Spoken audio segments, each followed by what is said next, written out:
kuonesha heshima ya Mungu kwa mwanadamu, akampa madaraka ya kuita majina. Na ndio maana sasa, kwa nini tunaomba? Kwa nini tunaomba? Mungu ana uwezo wa kufanya chochote kile.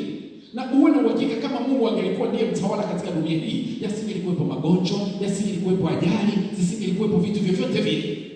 Lakini badala yake vitu hivyo vipo. Kwa nini vipo?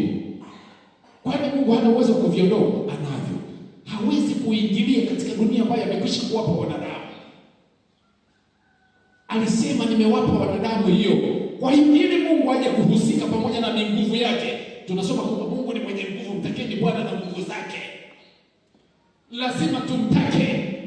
Yaani lazima tumualike, lazima tumruhusu, lazima tumuombe, maana amekwisha kutukabidhi dunia hii ya kwetu. Hivyo hafanyi kinyume na neno lake.